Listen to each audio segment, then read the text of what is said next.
Salut la compagnie, c'est Jules Melon et aujourd'hui dans un Ciné Critique, je vais poursuivre ma rétrospective de la saga Rocky en m'attaquant au deuxième volet sorti en 1979, Rocky 2, La Revanche. Oui, petit rajout au niveau du titre français au cas où on ne comprenne pas, réalisé cette fois-ci par Sylvester Stallone lui-même, qui prend le relais de John G. Avildsen, qui n'a pas voulu rempiler à la lecture du scénario. Et c'est ici la deuxième expérience en tant que metteur en scène de notre cher Sly, après des débuts compliqués derrière la caméra pour la taverne de l'enfer. Et au casting, nous retrouvons les mêmes. Stallone lui-même, et qui est aussi, encore une fois, évidemment, scénariste, c'est son projet. Et puis donc, à ses côtés, Talia Shire, Burt Young, Carl Weathers, qui est donc toujours dans la peau d'Apollo Creed, encore plus l'ennemi de Rocky ici d'ailleurs, et Burgess Meredith dans le rôle de l'entraîneur Mickey. Et alors, clairement ici, c'est une suite directe, vraiment, au premier métrage, où nous retrouvons la fin du match entre Rocky et Apollo, voilà, qui commence donc ici ce brûlot, et ensuite les conséquences derrière.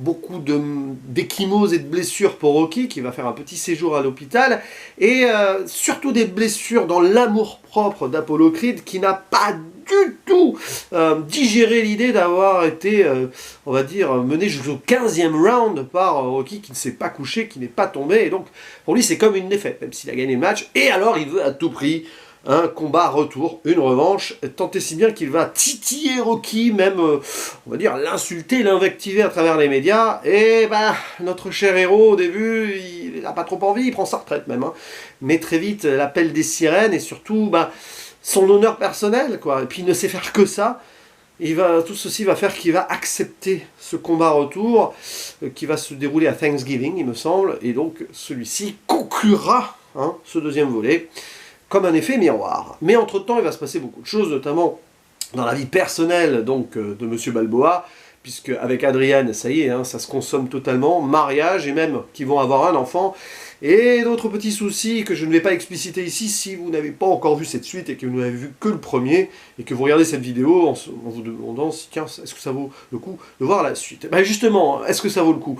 Mais évidemment que oui, oui. Alors, par rapport au premier film, évidemment, l'effet de surprise passé, on peut se dire que ça fait un petit peu redite sur certains moments. Oui et non, parce que c'est clairement, on va dire ici, une suite logique avec des développements thématiques clairs et classiques par rapport à notre héros, qui forcément, après ce match, est devenu, on va dire, très populaire, mais en même temps, il a envie de s'occuper de sa famille. Et puis, voilà, quelque part, la pression médiatique va le rattraper. L'argent aussi, puisqu'il a remporté une somme assez colossale pour lui, qui vivait quand même dans une certaine forme de pauvreté, pas ultime, mais quand même dans son petit quartier, et qui là va donc avoir de l'argent à ne plus savoir qu'en faire, tant et si bien qu'il va le dilapider très vite. Donc ça, c'est très bien géré au début du métrage. On voit, voilà, comme quoi, il a du pognon, il va pas le garder, quoi. Il a envie de se faire plaisir, et ça va le mener peut-être à des légers soucis, retour à la case départ, et puis finalement, de fil en aiguille, il va accepter ce combat, parce qu'il se sent peut-être un peu obligé moralement par rapport à ce qu'il sait faire, mais aussi parce que niveau argent, pour faire en sorte que sa famille ait de quoi vivre, et que son fils et que sa femme ne vivent pas ce qu'il a vécu avant, eh bien il va accepter, et donc il y a ce dilemme, parce que Adrienne ne veut pas, forcément, elle a peur pour lui, etc. D'autant plus que Apollo Creed a l'air bien méchant d'un seul coup. Et alors, il y a des petits défauts pour moi, alors c'est très subjectif, c'est quand même un peu chipoté par moment, mais c'est un film qui va très vite.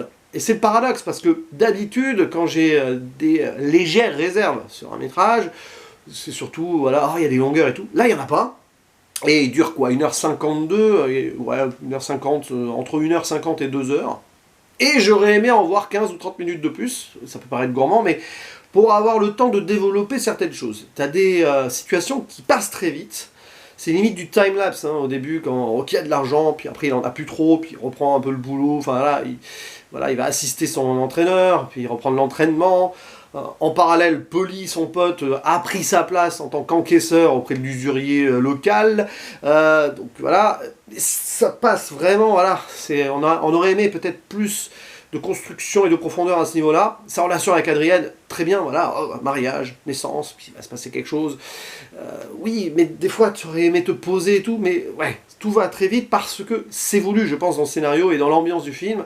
Pour Rocky, tout se précipite, grosso modo. Donc c'est clairement, je pense, un choix.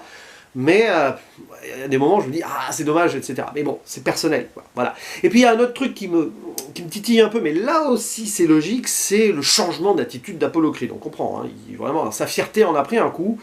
Et c'est vrai que par rapport au premier film, hein, où il voulait faire le bon samaritain et donner une chance, l'opportunité, hein, le rêve américain à quelqu'un de pas connu, bah là, il a changé vraiment du jour au lendemain. Forcément, quoi, il a sa réputation à défendre et ça le transforme en véritable méchant, pur, même si c'est pas tout à fait ça. Et peut-être qu'il manque une petite construction là-dessus, même si à un moment on le voit avec sa femme, bon, très rapidement.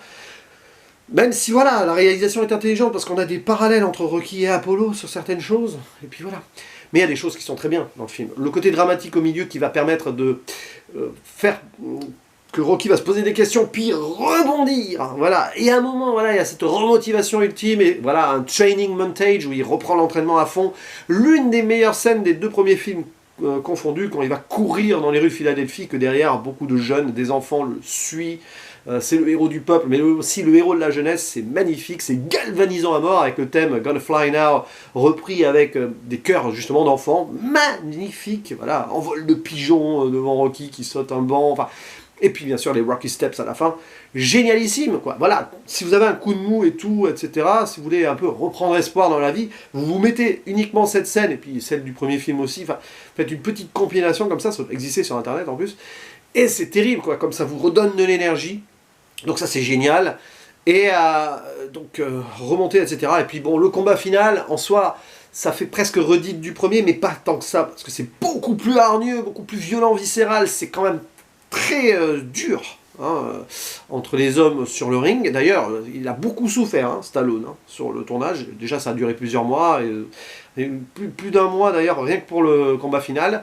Et il s'est retrouvé à l'hôpital plus d'une fois, parce que les coups portent, vraiment, pour montrer la rage entre les deux hommes, c'est dur, mais très très compliqué, quoi. Et franchement, waouh, voilà, mais après c'est limite, voilà, c'est trop condensé aussi, mais c'est pas, voilà, comme le premier film, ne vous attendez pas à avoir un long combat sur le ring, hein. C'est surtout un métrage humain, et un peu moins social que le premier film, même si on a toujours le contexte. Voilà, c'est quand même très très bien, quoi. C'est vraiment une belle suite. Je n'ai rien à dire de négatif au final, vous voyez, c'est juste des petites réserves comme ça, mais franchement, c'est presque magistral à l'image du premier.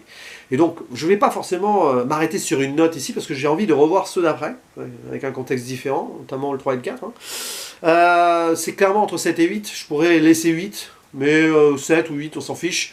C'est justement, voilà, ici où on se dit que la note importe peu. C'est une belle expérience, c'est un film qui donne la pêche et qui fait réfléchir aussi sur le rapport à l'argent, le rapport aux médias. Il y a même la pub, à un moment, il y a une scène terrible pour Rocky où il se fait... il a du mal à lire les panneaux et tout, donc quand il tourne une pub, c'est très compliqué, il tournait en ridicule, enfin voilà, il y a quelque chose, il y a une petite critique ici... de la médiatisation et des à côté du sport, donc c'est bien, c'est intéressant, c'est encore plus d'actualité aujourd'hui, hein, évidemment.